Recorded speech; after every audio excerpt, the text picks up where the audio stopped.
La noche se te cuela en la razón. Aquí estamos. Y yo acomodándome los auriculares, suena allí Eduardo Darnoyans. Y es un gusto que nos acompañe a partir de este momento Nelson Díaz. Nelson, bienvenido. Gracias por la invitación, Miguel. Un placer, como siempre. Yo le decía a Nelson en el corredor y lo decía en el comienzo del programa, tal vez Nelson, hay mucha gente que estuvo muy cerca de Eduardo desde su adolescencia, desde el propio Bocha Benavides, por ejemplo. Cierto. ¿no? Muchísima gente, pero tú lo agarraste en una época muy importante. La anécdota para invitarte es la tercera edición de este libro, Memorias de un Trovador, Conversaciones con Darnoyans. Tú fuiste productor de él, además. Fui productor y representante de Eduardo durante unos años, a partir de 1994 hasta el 2000, pero bueno, antes que nada fuimos amigos y compañeros de ruta. En realidad la historia con Eduardo comienza, yo lo entrevisté para un medio de prensa barrial hace años. Conocía su obra, obviamente, pero no lo conocía personalmente, y a partir de ahí generamos una amistad, y al tiempo no tenía representante ni productor, y bueno, me invitó a hacer ese trabajo y así comenzamos a trabajar juntos. Gran parte de este libro lo tenés grabado. Sí, nosotros lo que hicimos fue, en un momento de esas largas tertulias, charlas que teníamos de noche hasta la madrugada, en su casa, primero en la calle Mercedes, luego en la calle Colonia, lo invité, le dije que me interesaba comenzar una serie de entrevistas de cara a un libro donde él hablara de su historia, pero en primera persona. Eduardo me dijo algo así como que no creo que a la gente le interese mucho, pero bueno, finalmente por suerte lo convencí y comenzamos una serie de grabaciones. En aquella época eran los viejos TDK, ¿te acordás? Sí, un casete TDK. Claro, no había el grabador digital como ahora. Igual, había el TDK SA de dióxido de cromo o el TDK de metal, aún hoy se podría escuchar, claro, se deben escuchar perfectamente. Sí, perfectamente. Capaz que tengas que hacer una cuarta edición como aquello que hizo Postdata con los discos de Citarrosa. Es cierto, es cierto. Tomar algunos audios que estén mejores, porque algunos tendrías el grabador tirado ahí arriba y otros más cerca. Claro, sí. Y nosotros lo que hicimos fue 22 cassettes. 22 cassettes. De 1 hora y media cada uno. Epa. Que obviamente no está todo resumido en este libro, si no sería un libro, prácticamente sería casi una Biblia, pero sí está lo más importante, lo fermental en la vida de Eduardo, que comienza narrando su propio nacimiento, ¿no? Sí, y hay fotos increíbles. Yo hablaba de fotos de que hay alguna, por ejemplo, muy emblemática con Alfredo Citarrosa en el año 73 en la casa de Washington Benavides en Tacuarembó, que de repente ahora la mostramos en algún momento. ¿Conseguiste mucha fotografía esto en la familia, algunas tuyas? ¿Cómo si es? ¿Sabés cómo fue el proceso de imágenes, Miguel? Eduardo me fue dando fotos que él tenía guardado. Aquel que acceda al libro, que pueda leer el libro, va a ver que hay muchísimas fotos familiares. Acá le voy a pedir a Fernando. Fernando, te voy a pedir acá. Muchísimas fotos familiares y de la infancia de Eduardo, ¿no? También hay fotos de recitales, obviamente, pero están las fotos menos conocidas, ¿no? De la vida íntima o más diaria de Mira, ahí está Eduardo muy jovencito, y la foto de abajo, le pido disculpas al director y a Fernando Rodríguez, que es el camarógrafo, porque esto no estaba previsto. Ahí a la izquierda de la pantalla está Eduardo Larbanois, en el medio, obviamente, y un atento Alfredo Citarrosa en 1973. Mirá qué delantera, ¿eh? Ahí estamos hablando que tenía 17 años ahí. 17 años, 17, 18 años, ¿no? Sí, aproximadamente, sí. Era un chiquilín, mostrándole una canción al gran flaco Citarrosa. Es probable, y ayúdame con esto, porque además vos sos un crítico de libros y de literatura hace mucho tiempo y de música. Es probable que mucha gente nos esté mirando y no tenga presente a Eduardo Larbanois como una de esas voces uruguayas que sonaron en la radio por acá y por allá, aunque en muchas radios sí sonó, y sonó muchísimo. Es uno de los imprescindibles. Sí, Eduardo El Darno es uno de los músicos fundamentales para entender la música uruguaya. Y me frené, no dije música popular, porque Eduardo extrañamente no integró lo que se llamó el canto popular ortodoxo del Uruguay. Sí, por eso te dije ahí. Claro, si bien agarró esa transición en la que los grandes, el Sabalero, Citarrosa, se fueron del país, porque además por las razones obvias. Porque además sus influencias no están muy marcadas por la música nacional. Si vos rastreás un poco en la sumatoria que da el personaje de Arnold Jans arriba de un escenario, tenés por ahí a su amado Bob Dylan. Sí, hay country, hay folk, hay rock. Hay folk, tenés a Donovan, tenés a Leonard Cohen, tenés a los trovadores franceses medievales, que él era muy fanático. Y esa sumatoria hace, bueno, que tenga un canto particular y unos textos que son poesía. Él no tuvo liga en la vida por la edad en la que él pegó un salto gigantesco. Yo recuerdo el disco Sansueña de 1977, que Cuña había sido el productor en aquel momento. Yo te recordaba que don Rubén Castillo le dio una enorme difusión en Radio Sarandí en aquel momento. Estamos hablando de un Montevideo que tenía, un país que tenía solo 3 FMs, claro, que era emisora del Palacio, que hoy es Océano Azul, que había surgido un año antes, y del Plata, y el resto eran radios muy pesadas del peso en la sociedad como Sarandí, ¿no? Pero en la dictadura no lo dejaban cantar. Claro, Eduardo, ahora que decís Sansueña, hay que recordar que todos los arreglos musicales y los instrumentos fueron tocados por Jorge Alemire, lamentablemente desaparecido, un gran músico, el Gale, y fue la cabeza pop, te diría, de ese Sansueña, que es un discazo. Y la dictadura, claro, porque a él en el año 79 lo prohíben, pero fue una prohibición, como toda prohibición irracional. Pero para matarlo económicamente. Kafkiana y hasta maquiavélica, porque no podía tocar en vivo, pero sí estaba permitido que sus canciones se emitieran en la radio. Y eso para un músico no tocar en vivo es como para un jugador de fútbol cortarle las piernas. Tal cual. Así fue que sufrió mucho eso. Una vez Fernando Butazzoni dijo de Mario Benedetti, Fernando se encontraba mucho con don Mario en su apartamento de la calle Río Branco, y siempre Fernando decía, Mario Benedetti nunca se dio cuenta que es Mario Benedetti. Claro, decía, claro. Está, con la dimensión de Mario, que en España era semidios, en México era semidios, y de repente tú lo veías caminando en 18, iba con las manos atrás caminando, cruzando la Plaza Independencia, y vos decías, ¿quién es? Y era Benedetti. Sí, era Benedetti. Pero te lo cruzabas un día sí y otro también. Y yo no sé si Eduardo se dio cuenta que era Eduardo Arnold Jans. Yo creo que la importancia que dejó en la música, además en el periodo que trabajamos juntos, más allá que luego continuó la amistad obviamente, que trabajamos juntos, tenía y sigue teniendo un público muy fiel, y además es un referente para los músicos, es un músico referente de músicos, me parece. Y yo creo que si escuchás una canción de Eduardo ahora, sigue tan presente y vigente como hace años. No, es increíble. Es increíble, pero además yo quiero hacer un poco hincapié en el tema de los textos, ¿no?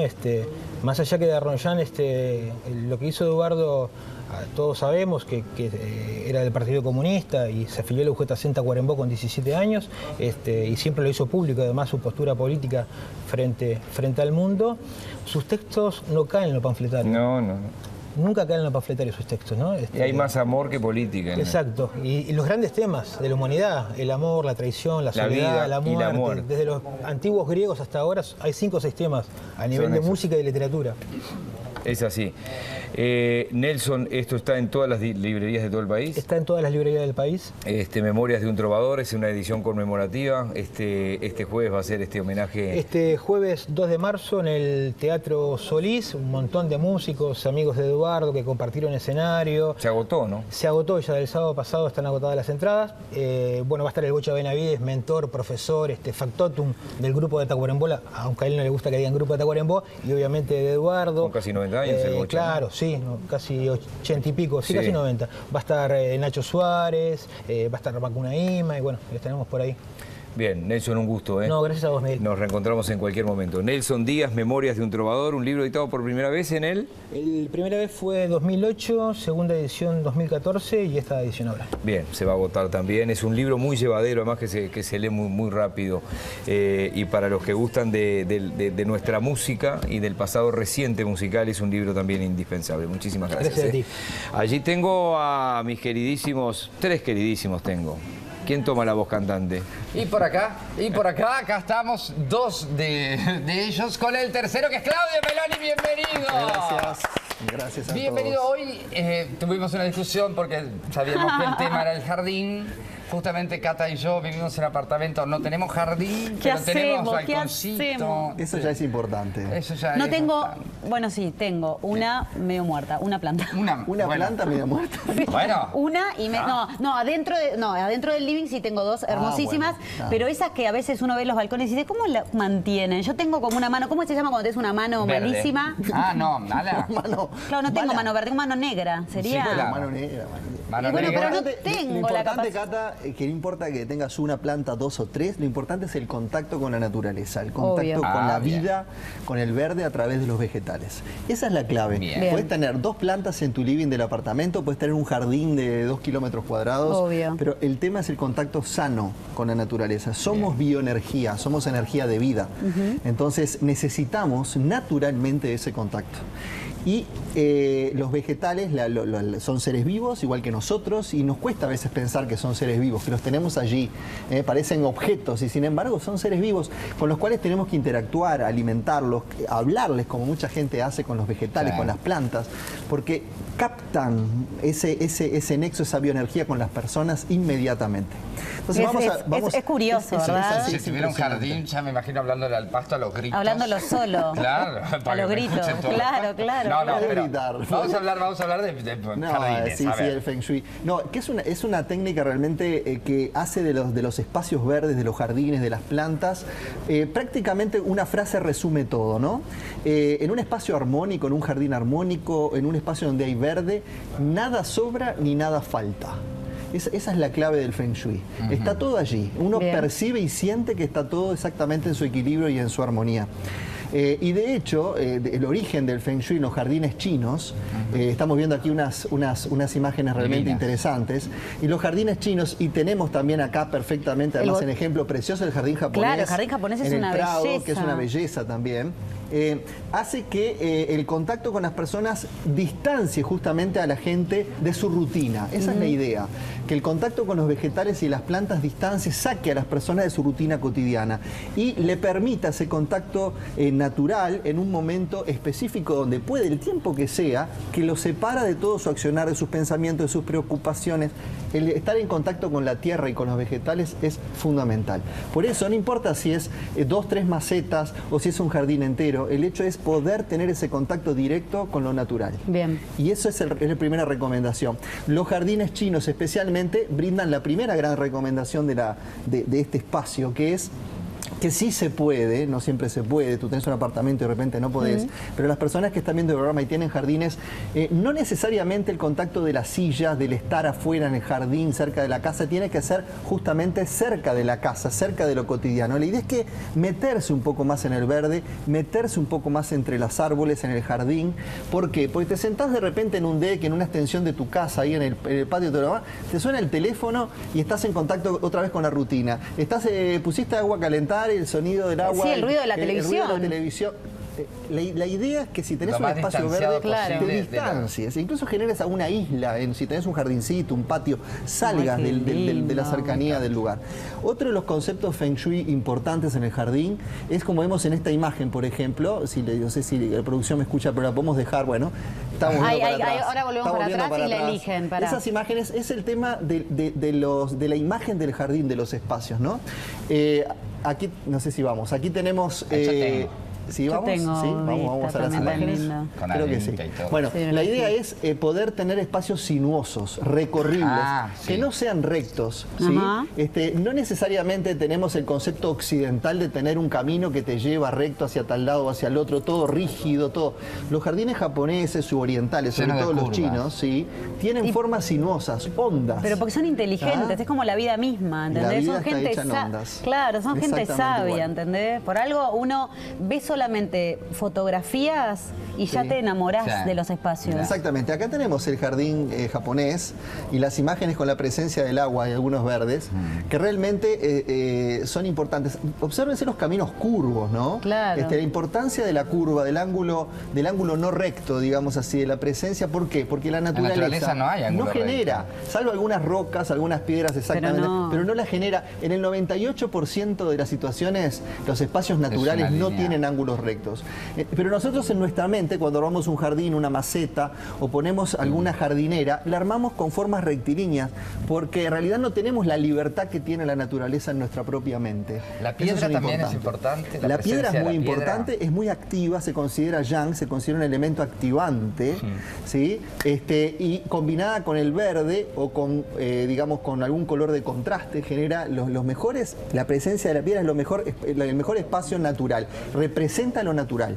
Exactamente lo natural. Es lo rígido, el yang, comparado con lo suave que puede ser una hoja, por ejemplo, del verde. Y puedo hacer un paréntesis, Sí, claro. y poner piedras donde uno, los lavatorios, poner piedras que se mojen con agua permanentemente, eso da... Sí. Porque Ahí yo tenés tengo, el yang no y el sé. yin. Justamente, Bien. Cata, el yang es... probá, un día lo copié yo de un lugar. El yang es la piedra, el yin es el agua. Es una combinación perfecta. ¿Qué es lo que pretenden los jardines, los espacios verdes? El equilibrio, la armonía. La presencia de piedra con agua es perfecta. Bien. El yang y el yin. También, por ejemplo, la presencia de los colores es fundamental. Por ejemplo, vemos algunas imágenes acá, a mi izquierda, aquí, ahí está, ahí estamos bien. Los colores son fundamentales en los jardines. Por ejemplo, el equilibrio lo forma el verde. El verde ya es el color del equilibrio. Por Claro. eso la naturaleza se le dice el verde. Y el verde es el color del equilibrio. Es un estudio científico, no es porque lo digamos nosotros, es científico. Y agregar colores o disponer colores cálidos y fríos combinados, sobre todo de florales, las flores representan las virtudes del ser humano y son muy importantes y son muy lindas las presencias de las flores. En equilibrio, por ejemplo, podemos tener manchas de rosados como tenemos en esta imagen, y colores también con claroscuros. Los claroscuros, así como los fríos y los cálidos, o sea, luces y sombras, son claves en equilibrio en los jardines. Se necesita el espacio pensado. Quiere decir, la luz del sol tiene que generar sombras, no solamente un espacio asoleado que da sensación de mucho calor. No, tiene que haber un equilibrio, claroscuros, luces y sombras. Hay unos árboles que me encanta que tienen la hoja justamente que de un color es verde y del otro más como doradita. Perfecto, eso se llaman, esos vegetales. Me encantan. Bueno, no casualmente a Fito también le gustan. Se llaman vegetales disciplinados o variegados. Es buenísimo. O variegados. Es una especie, Mirá. son las especies vegetales que tienen manchas blancas o amarillas en las hojas. Esas especies vegetales tienen una particularidad distinta de todas las demás. Son mucho más higienizantes ambientales. Y colocados en los interiores, por ejemplo, no sé, un ficus disciplinado, por decir de alguna manera, o una schefflera disciplinada, o una difenbachia, o una aucuba, por ejemplo, son plantas que colaboran en higienizar mejor el ambiente. Generan una higiene de gases, limpian más rápidamente los gases de los espacios y los ambientes y generan una interacción más sensible con los seres humanos. Pasame al criollo todo lo que dijiste Eso quiere del decir, tipo por de ejemplo, planta, porque me los voy a tipo de anotar. planta, que no son todas verdes, por ejemplo, sino que las hojas tienen manchitas blancas No, o pero amarillas. no, las específicas que dijiste. Después quiero bueno. anotármelas Las para... disciplinadas. Dije cuatro, Claro. disciplinadas o variegadas. Aucuba, por ejemplo, que son pintitas, una hoja verde con pintitas. Sí. El ficus, que es más conocido, ficus disciplinado Sí. o variegado. La schefflera disciplinada, por ejemplo, también. La que tiene el color rojo. La difenbachia. Hay Y hay con otras, bordón. hay muchas. Pero esas son especiales. Así como también aquellas personas que están viendo que tienen posibilidad de plantar árboles, por ejemplo, tienen jardines más amplios o más grandes, hay árboles higienizantes de los espacios y los ambientes exteriores también. Por ejemplo, tenemos las casuarinas, que en Uruguay se plantan mucho cerca de las entradas de las estancias.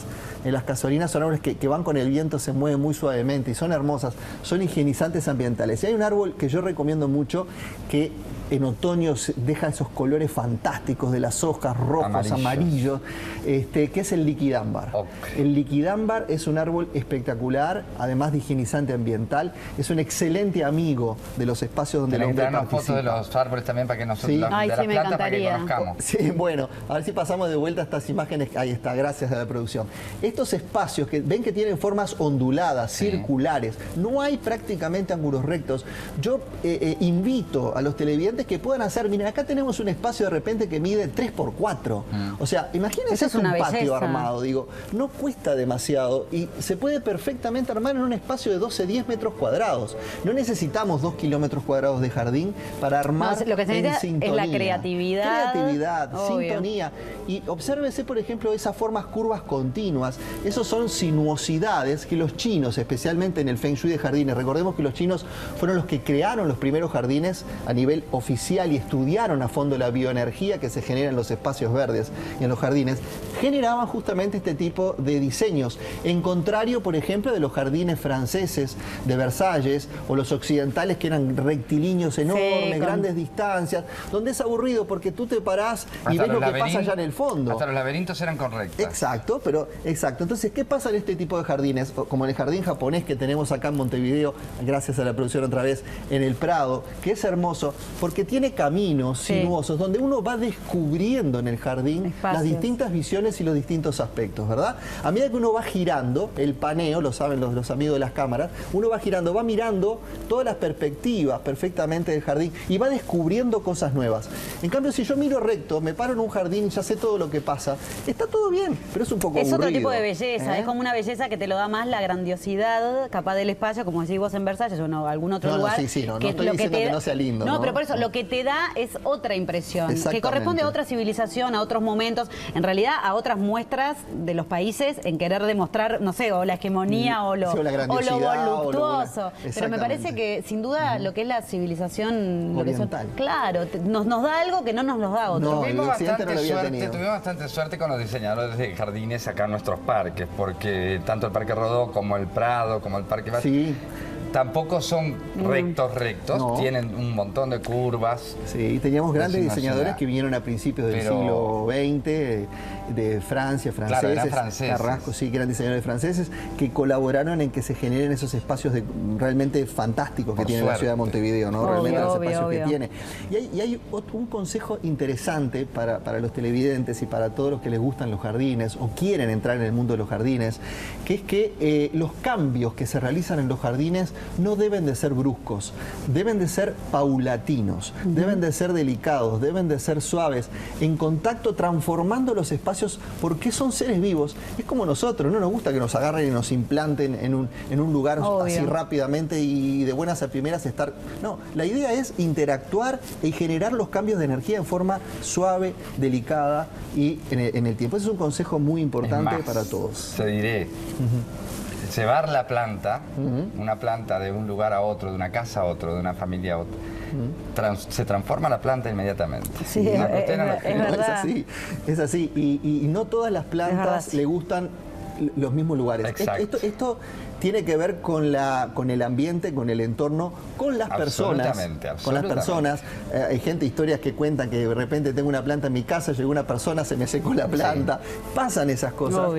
O la cambié de lugar y se murió. La cambiaste de lugar. Eso del lugar es muy importante. Quiero contar, no podemos mostrarlo hoy, capaz que es para un programa diferente, que hay lugares o sectores de la Tierra. Puede haber un lugar acá donde la planta crezca muy bien y a 1 metro puede secarse o no gustarle el lugar, o crecer más o menos. ¿Por qué? Porque la Tierra emite distintos tipos de energía, y esto es científicamente comprobado, emite distintos tipos de energía, incluso en pocos metros cuadrados. Hay diferencias de emisiones de energía.